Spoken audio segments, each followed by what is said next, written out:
Besides, sometimes a woman's intuition is better than a man's brains. Signing up right for a high. Have yourself a merry little Christmas. You know, the poor little rich girl. Well, never rich, Well, just not poor that, you know, same and sad.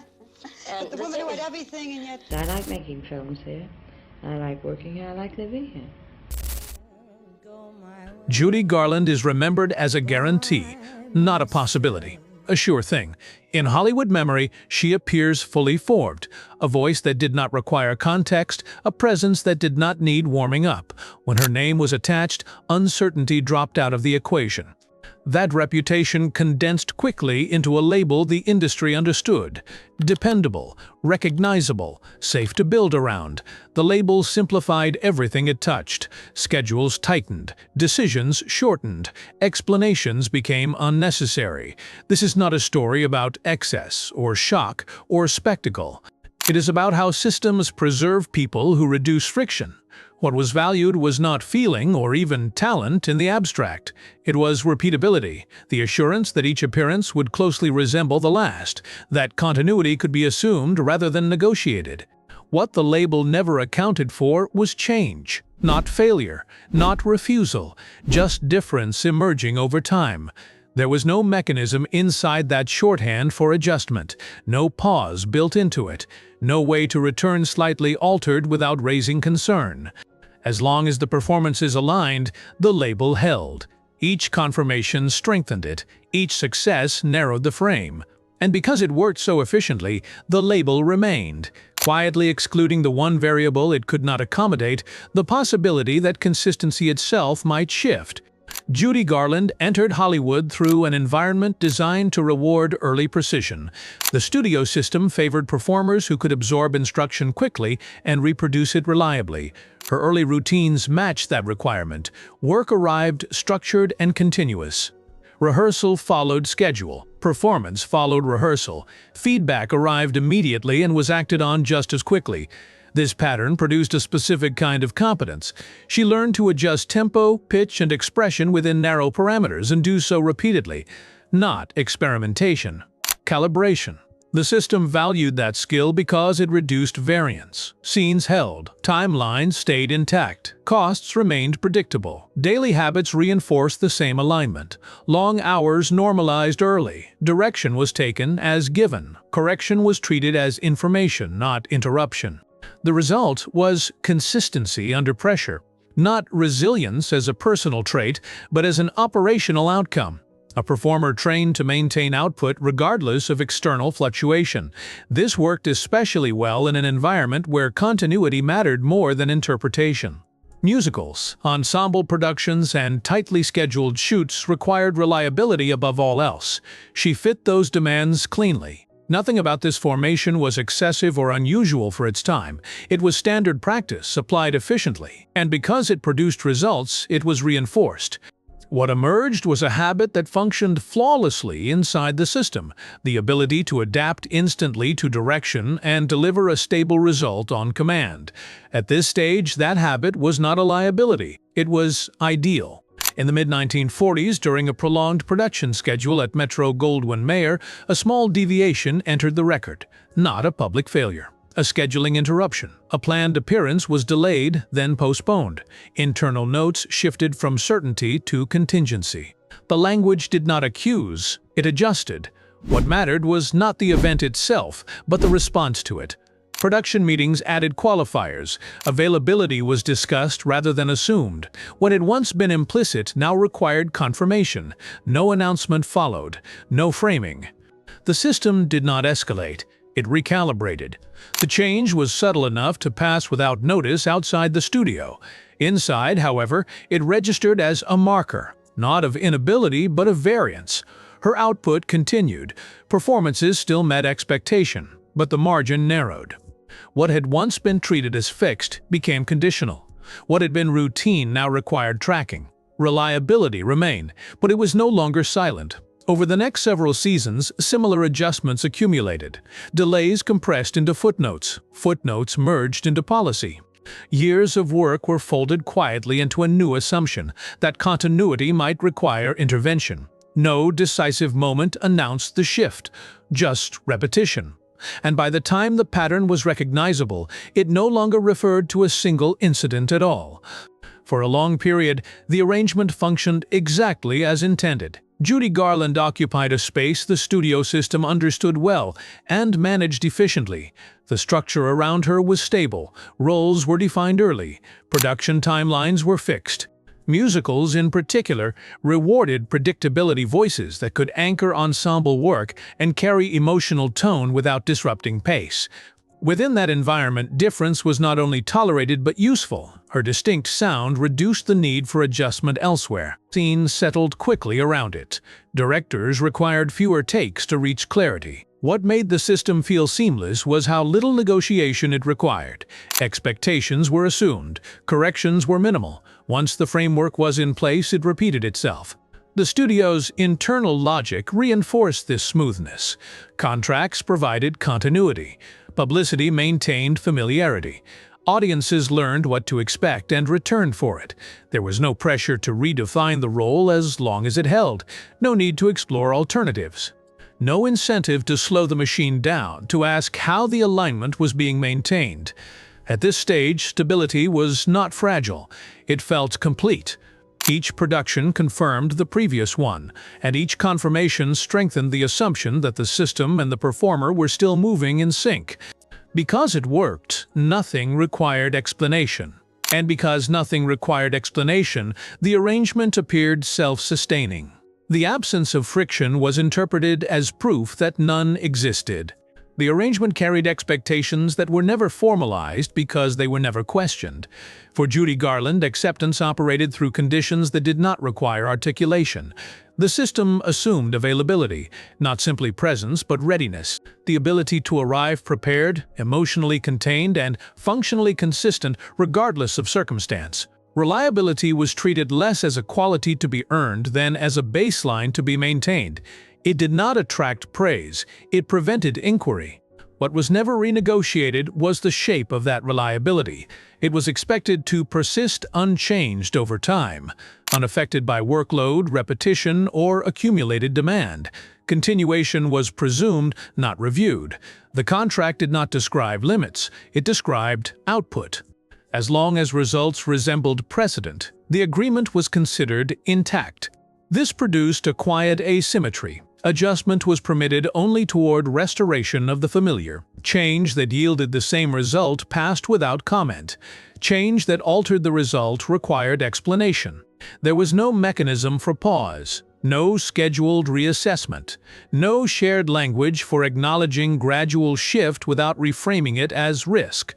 Because the expectations were implicit, they felt natural. Because they felt natural, they escaped scrutiny. And because they escaped scrutiny, they hardened into standard. What the system required was not devotion or endurance. It required predictability, the assurance that tomorrow would closely resemble yesterday. As long as that condition appeared satisfied, the contract held. Not because it was examined, but because it remained unspoken. At a certain scale, institutions do not interpret behavior, they classify it. The studio system was built to do this efficiently. For Judy Garland, misalignment did not emerge as failure. It emerged as increased cost of stabilization. From the system's perspective, growth was not neutral. It altered inputs. It introduced variance where predictability had previously been assumed. Variance required monitoring. Monitoring required resources. The logic followed a simple sequence. When output becomes inconsistent, explanation is requested. When explanation becomes recurring, confidence narrows. When confidence narrows, exposure is reduced. None of this required intent. It required process. Reputation in this context was not a narrative. It was an accumulation of internal annotations. Availability required confirmation. Scheduling required buffers. Commitments required contingencies. These were not punishments. They were adjustments designed to preserve throughput. The system did not ask whether the original conditions were sustainable. It asked whether the current conditions were efficient. Past performance mattered only as long as it predicted future cost. As variance increased, the classification shifted. Not from valuable to discarded, but from self-regulating to externally managed. That distinction determined how much flexibility the system could afford. Externally managed assets demand oversight. Oversight slows production. Slowed production affects planning across multiple departments. At that point, the issue is no longer individual capability. It is systemic friction. Institutions resolve friction by narrowing exposure, fewer long-term commitments, shorter timelines, reduced dependency. This resolution feels impersonal because it is. The system does not evaluate intention, effort, or history. It evaluates risk relative to replacement. When the cost of accommodation approaches the cost of substitution, classification changes again, not abruptly, incrementally. Misalignment, then, is not a breakdown. It is a recalculation. And once recalculation begins, it proceeds without reference to how alignment was originally achieved. By the end of the 1940s, the system's internal logic began to surface in documented form, not as confrontation, as record. In 1950, Judy Garland was suspended from production during Annie Get Your Gun after repeated schedule disruptions. The role was reassigned. The production continued. The incident was not framed publicly as a failure of talent. It was framed administratively. A project required continuity. Continuity could no longer be assumed. Shortly after, her contract with Metro-Goldwyn-Mayer was terminated, not as punishment, as resolution. What matters here is not the decision itself, but what disappeared from the language surrounding it. The studio stopped referencing long-term integration. No future vehicles were outlined. No development paths were discussed. This absence was specific. She was no longer spoken of as a stabilizing center for production schedules.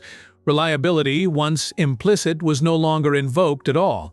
The incidents did not redefine her ability. They redefined her classification. From core asset to conditional engagement. Work continued elsewhere. Appearances followed. But the form changed. Commitments shortened. Projects isolated. Risk distributed outward rather than absorbed centrally. These were not moral judgments. They were logistical outcomes. The system did not argue its case. It demonstrated it.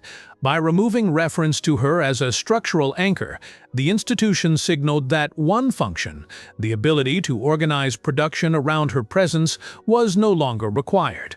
Nothing dramatic announced this shift. It appeared only in what the system stopped building.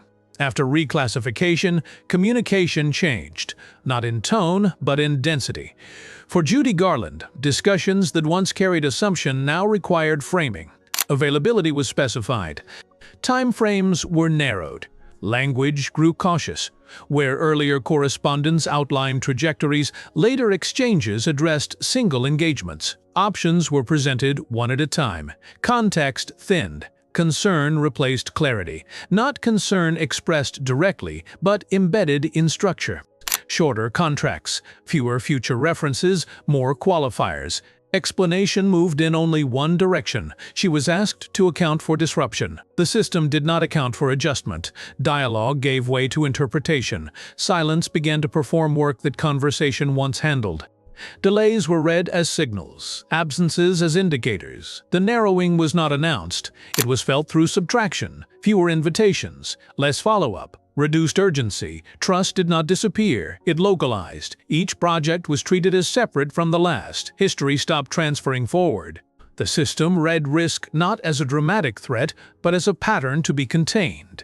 Containment required limitation. Limitation required less language. By the time this shift was visible, it no longer needed explanation. The structure itself had become the message. And in that structure there was less room to speak. The later pattern did not announce itself as an ending. It unfolded as reduction. For Judy Garland, engagement continued, but it thinned. Long arcs disappeared. Appearances became discrete. Commitment shortened to the length of immediate utility. No formal withdrawal was issued. The system simply stopped arranging itself around her presence. What had once been central became optional. What had been assumed required revalidation each time. Replacement followed quietly. Not a single successor, but a distribution of function. Multiple performers absorbed portions of what had once been concentrated. Risk was spread. Dependency reduced. Years compressed into a simple operational shift, fewer calls, fewer plans, fewer reasons to check in. Silence performed the work that explanation once did. There was no need to justify absence when the structure no longer expected arrival. No correction was required when nothing had been scheduled. This was not collapse. It was disengagement without ceremony. The system did not argue with its past decisions. It outgrew them, and in doing so, it replaced continuity with distance, not as a judgment, but as a method. What remains of Judy Garland is a simplified legacy, a voice preserved, moments extracted, continuity remembered without the structure that demanded it.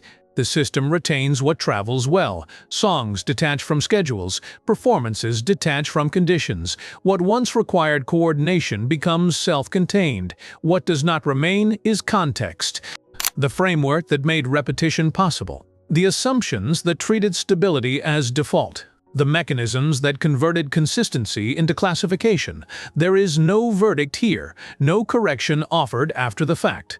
Institutions rarely revisit earlier calculations once replacement has succeeded. Her legacy endures because it can be carried without recalculation. It asks nothing of the system now. It no longer introduces variance, and that endurance creates a final absence, the disappearance of the conditions that made the work possible in the first place. So the question that remains is not about talent or cost or failure. It is about design. When an institution rewards continuity without building space for change, what happens to those whose value was defined by never needing to change at all?